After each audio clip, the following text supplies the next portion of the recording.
నమస్తే, welcome to our channel. నేను మిషాలి. ఈ రోజున కూటమి ప్రభుత్వం వచ్చి 18 నెలలు అవుతుంది. అయితే రాష్ట్రం ఏ విధంగా అభివృద్ధి చెందుతుందో ప్రజలు అందరూ గమనిస్తూనే ఉన్నారు. అయితే ముఖ్యంగా వైసీపీ హయాంలో జరిగిన తప్పులన్నీ ఇప్పుడు వెలుగులోకి ఒక్కొక్కటి వెలుగులోకి వస్తున్నాయి.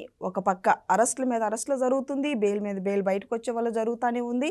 మరో పక్క చూసుకుంటే పేర్ని నాని, మాజీ మంత్రి పేర్ని నాని ప్రెస్ మీట్ పెట్టి ప్రెస్ మీట్లో కొన్ని కీలకమైన అంశాలు అయితే మాట్లాడారు. అయితే కూటమి ప్రభుత్వం మీద ప్రజల ఆస్తులు తాకట్టు పెట్టారు అని కూటమి ప్రభుత్వాన్ని విమర్శిస్తున్నారు పేర్ని నాని. నిజంగా ఈ పేర్ని నాని విమర్శలు ఏ విధంగా చూడాలి, ఇలాంటి అంశాలను చర్చించే స్టూడియోలో ఉన్నారు senior journalist doctor Kanakadurga Vadlamani గారు ఉన్నారు. వారిని అడిగే విషయం తెలుసుకునే ప్రయత్నం చేద్దాం. నమస్కారం మేడం. నమస్తే అండి. మేడం, ఓ పక్క రాష్ట్రం అభివృద్ధి చెందుతున్న నేపథ్యంలో మరో పక్క చూసుకుంటున్నాం ఇప్పుడు పేర్ని నాని ప్రెస్ మీట్లో పెట్టి ప్రెస్ మీట్లో కొన్ని కీలకమైన అంశాలు చర్చిస్తూ కూటమి ప్రభుత్వాన్ని విమర్శిస్తున్నారు. ఇప్పుడు ప్రజల ఆస్తులట తాకట్టు పెడుతున్నారు, రాష్ట్రానికి పరిపాలన లేదని మాట్లాడుతున్నారు. అసలు పేర్ని నాని వ్యాఖ్యలను ఏ విధంగా చూడాలి మేడం? పేర్ని నాని ఆయన ఆర్థిక మంత్రిగా పనిచేశాడండి, నాకు తెలియదు. నెంబర్ 1. నెంబర్ 2, అసలు పేర్ని నానికి ఆర్థిక సంబంధమైన అంశాలు ఏం తెలుసు? ఇవాళ చాలా అంశాలు మాట్లాడాడు. ఆయన ఏం మాట్లాడాడంటే ఎవరు జగన్మోహన్ రెడ్డి హయాంలో ఇంతే అప్పులు, చంద్రబాబు నాయుడు వచ్చాక 2 లక్షల పైచీలకు అప్పులు అయ్యాయి, నితీష్ కుమార్ అప్పులు ఇంతలా చేయలేదు, పాప తెలియదు ఆయనకి, అందుకే చెప్తున్నా. లేకపోతే మోదీ ఇంత అప్పులు చేశాడా తెలియదేమో ఆయనకి. నితీష్ కుమార్ 2025 వరకు 3.8 లక్షల నుంచి 4.9 లక్షల కోట్ల అప్పులు చేశాడు ఆయన బీహార్లో. అది తెలియదు ఆయనకి. రెండోది, మోదీ గారు కూడా చేస్తారు, చేసినా దేశం కోసం చేస్తారు. ఓకే, నెక్స్ట్ చంద్రబాబు నాయుడు చేసినా కూడా ఆయన ఎంత చేశాడు అనేది అనవసరం, రాష్ట్ర అభివృద్ధి కోసం చెయ్యాలి. ఎందుకంటే 5 ఏళ్ల పాలనలో మీరు రాష్ట్రాన్ని 30 ఏళ్ళు వెనక్కి నెట్టారు. నేను ఇంకో 30 ఏళ్ళు ముఖ్యమంత్రిగా ఉంటాను అనుకుని మీరు దోచేశారు. ఇప్పుడు ఆ అప్పులన్నీ ఈయన కడుతున్నారు, ఎవరు? చంద్రబాబు నాయుడు కడుతున్నారు. కాబట్టి పేర్ని నాని ఎందుకు మాట్లాడుతున్నాడంటే, ఓ పక్క పరకామణి కేసు ఒక చివరి అంకానికి వచ్చింది, మరో పక్క ఇవాళ కల్తీనయ్య విషయంలో సుబ్రహ్మణ్యం ఏం మాట్లాడాడో విన్నారు. అంతా కూడా సుబ్బారెడ్డే చేయించాడని చెప్పాడు, నకిలీ అని తేల్చాడు.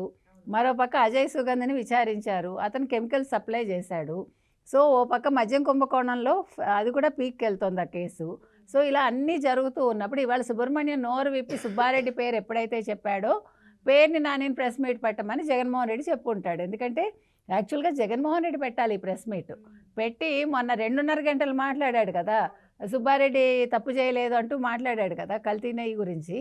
సో ఇవాళ మాట్లాడాల్సింది మొత్తం కూడా యాక్చువల్గా జగన్మోహన్ రెడ్డి ప్రెస్ మీట్ పెట్టాలి, పేర్ని నాని కాదు పెట్టాల్సింది. అది మొహం చెల్లక పేర్ని నాని చేత పెట్టించి టాపిక్ డైవర్ట్ చేద్దామని ట్రై చేశాడు, కానీ ఇది జరిగే పని కాదు. ఇంకొకటి అండి, అసలు అప్పుల విషయం ఆయన మాట్లాడడం ఏంటి, ఇంకొకటి కూడా మాట్లాడాడు. ఏంటి, ఎవరు? చంద్రబాబు నాయుడు, పవన్ కళ్యాణ్, లోకేష్ విమానాల్లో తిరుగుతారు, హెలికాప్టర్లో తిరుగుతున్నారని. మన మీ వాళ్ళే ఆర్టీఐ కింద లోకేష్ ప్రయాణాల గురించి అడిగితే 0 అని వచ్చింది. మీ జగన్మోహన్ రెడ్డి 5 ఏళ్లలో తిరిగింది 222 కోట్లు వచ్చింది, అది కూడా ప్రభుత్వ నిధులు అవి. ఇక్కడ ఈయన సొంతంగా ఖర్చు పెట్టుకుని వెళ్ళాడు ఈయన, ఎవరు? లోకేష్. కాబట్టి మీరు మాట్లాడేటప్పుడు కొంచెం అన్నీ తెలుసుకుని వివరాలంతా దగ్గర పెట్టుకుని మాట్లాడితే బాగుంటుంది పేర్ని నాని గారు. ఆయన ఏదో చెప్పాడు, మీరు ఏదో తొందరపడి ప్రెస్ మీట్ పెట్టేసి నేను చాలా తెలివిగా మాట్లాడుతున్నాను అనుకుని మోదీని కూడా అందులో ఇన్వాల్వ్ చేసి నితీష్ కుమార్ని తీసుకొచ్చి వీళ్ళు కూటమిలో ఉన్నారు కాబట్టి ఈ అతి తెలివంతా వద్దు పేర్ని నాని.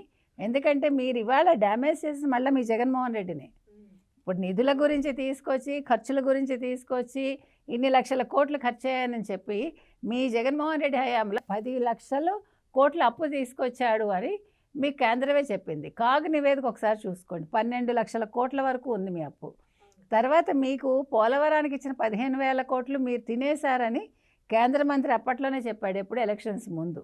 కాబట్టి ఇవాళ మీకు ఎన్నిసార్లు చెప్పినా జగన్మోహన్ రెడ్డి చుట్టూ ఉండేవాళ్ళు జగన్మోహన్ రెడ్డే దొంగ నిరూపించడానికి ప్రయత్నిస్తారు, జగన్మోహన్ రెడ్డిని ముంచడానికే ప్రయత్నిస్తారు. ఇవాళ ఆయన పెట్టిన ప్రెస్ మీట్ వల్ల ఎస్ జగన్మోహన్ రెడ్డి ఇన్ని లక్షల కోట్లు ఖర్చు పెట్టాడు, ఇంత అప్పులు చేశాడు అనేది మరోసారి ఈయన నొక్కి వక్కాణించాడు. ఇప్పుడు చంద్రబాబు నాయుడు అభివృద్ధి చేస్తున్నాడా లేదా, రాష్ట్రం అభివృద్ధి పదంలో దూసుకుపోతుందా లేదా, పరిశ్రమలు వస్తున్నాయా లేదా, ఇవన్నీ ప్రజలు గమనిస్తున్నారు. ఆల్రెడీ 7,20,000 ఉద్యోగాలకి ఆల్రెడీ వీళ్ళు ఎంఓఏలు కుదుర్చుకున్నారు.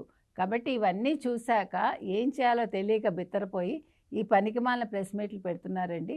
అందుకని పేరుని నాని ఊరుకున్నంత ఉత్తమం లేదు. కానీ వీళ్ళకి అది చేత కావట్లేదు. ఏదో మాట్లాడాలను ఇంకేదో మాట్లాడి అదంతా కూడా మళ్ళీ బూమెరాంగా ఈ జగన్మోహన్ రెడ్డి పీకెకి చుట్టుకుని ఆయన మళ్ళీ యలహంక నుంచి పరిగెట్టుకొచ్చి మళ్ళీ ఏదో కోటో ఎంతో ఖర్చు పెట్టుకుని ఇదంతా అవసరమా? దీని బదులు మీరు నోరు మూసుకుని ఉంటే ఇవాళ అసలు ఇంత దూరం రాదు ఏ కేసు కూడా. వాళ్ళు సిఐడి పాటికి సిఐడి, లేకపోతే సిట్ పాటికి సిట్టు వాళ్ళు విచారణ చేసుకునేవాళ్ళు, లేకపోతే సిబిఐ విచారణ జరిగేది. మీరు అనవసరంగా మీరు కలగజేసుకుని మీరు వచ్చి ప్రెస్ మీట్లు పెట్టి లేదు సుబ్బారెడ్డి మంచివాడు, లేదు ధర్మారెడ్డి మంచివాడు, లేదు కరుణాకర్ రెడ్డి మంచివాడు, మీరు జోగి రమేష్ ఇంకా మంచివాడు, పిన్నెల్లి బ్రదర్స్ ఇంకా మంచివాళ్ళు, పోసాని మురళికి ఏం తెలియదు, లేకపోతే వల్లభనేని వంశీ అందగాడంటూ ఈ పనికిమాలిన మాటలు మాట్లాడి మీరు ఇంకా మీ పార్టీని దిగజార్చుకున్నది మీరు, మీ పార్టీ వ్యక్తుల్ని బయటపడేసుకున్నది మీరు. మొత్తానికి దొంగలందరినీ వీళ్ళు దొంగలు కాదు అని చెప్పడానికి ప్రయత్నించి ఆ దొంగల ముఠాకి నేనే పెద్దని అని మిమ్మల్ని మీరు ప్రతిసారి ప్రూవ్ చేసుకుంటున్నారు జగన్మోహన్ రెడ్డి గారు.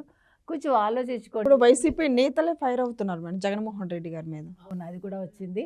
ఇప్పుడు మొన్న ఇదేంటి పరకామణి చోరీ గురించి 9 చిన్న చోరీ, అదేదో గుడి, అదేదో లడ్డు, 9 నోట్లు 72,000, 14.4 లక్షలు కట్టాడు అని దొంగని మీరు ఎండార్స్ చేశారు. కాబట్టి అసలు మీరు మాట్లాడాల్సింది ఏంటంటే 9 నోట్లు 72,000 అది వెనక్కి తీసుకుంటే సరిపోయేది. 14.4 లక్షలు కట్టించడం తప్పు, దేవుడికి అపచారం జరిగిందని చెప్పుంటే కొంతలో కొంత మర్యాద మిగిలేది. ఇవాళ ఆ రాసిచ్చినవాడు తప్పిచ్చాడు, ఈయన చదవడం తప్పు చేశాడు. ఇప్పుడు వాళ్ళే ఫైర్ అవుతుంటే మీరు ముందెందుకు చెప్పలేదని వాళ్ళ మీద ఎగురుతున్నాడు. కాబట్టి ఇప్పుడు మీకు అర్థమైంది కదా, అదో దొంగల ముఠా, దొంగల పార్టీ. కాబట్టి ఇంక వాళ్ళ గురించి ఇంతకంటే మాట్లాడుకోవడం అనవసరం. Okay, thank you madam.